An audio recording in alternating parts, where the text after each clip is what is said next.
Hello everyone, and this is my review for WWE Friday Night Smackdown on May 3rd, 2013. And I'll go off and say right from the get-go, I felt that Smackdown was an okay show this week. I didn't think it was overly bad, but I didn't really think there was anything really that special. They did do some good stuff in there. The Ryback Daniel Bryan match I felt was really good. I like where they're going with Ryback as a heel character at this point in time.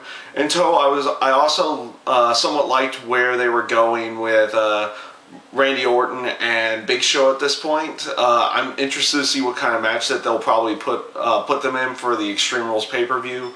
So it was nice to see where Big Show distracted Randy Orton after his match with Damien Sandow, which was kind of a ho-hum match in general.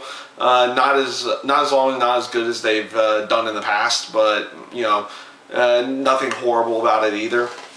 And I like that Big Show's distraction caused Randy Orton to get a beatdown right at the end of the actual match. Fandango against Zack Ryder, again, nothing really special there, and I'm still not sold on the Fandango character in general. Obviously fans are,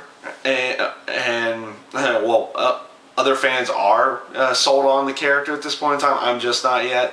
We'll see if that will ever change in the near future or even far future as the character continues to develop.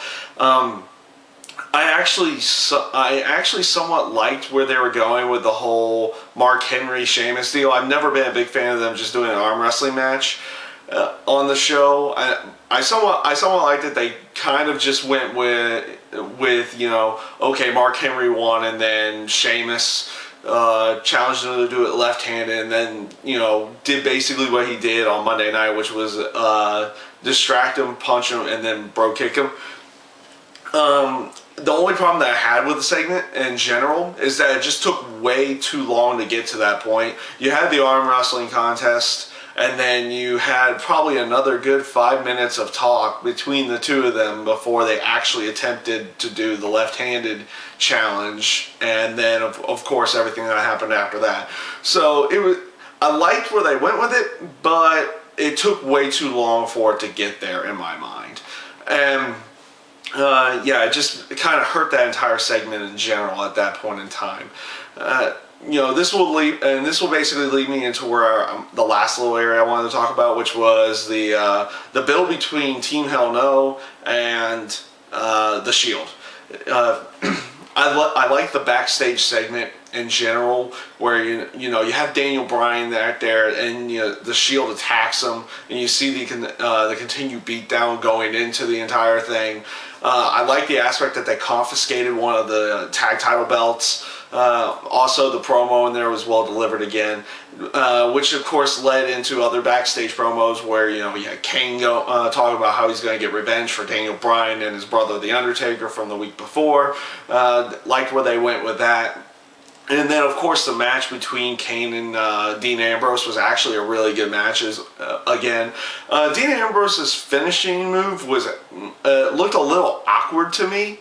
Maybe he's just playing around with different potential finishing moves until he comes up with the right one. But the one that he did tonight was just a little awkward in my mind. It just didn't really come off all that right. But the match itself was actually a fairly good one, and of course led into, again, a final beatdown of Kane after the match. I liked during the match how Kane was able to fend off, and even after the match was able to fend off the Shield members one by one.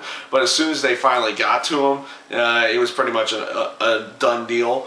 I definitely am liking the fact that they're building this around the Shield and Daniel Bryan and Kane as like a tag title type feud and everything on that aspect. I like the actual building of a feud around the tag titles. You don't see it too terribly often, and they're doing a really good job with this one at this point in time.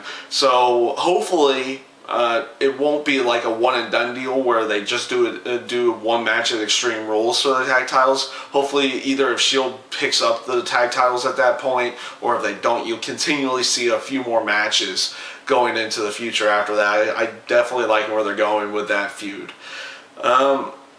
I believe that was about everything that I wanted to talk about. So yeah, this was my review this week for Friday Night Smackdown. I felt like it was an okay show. Nothing bad, nothing really too terribly bad, but nothing all that special either. So yeah, pretty good.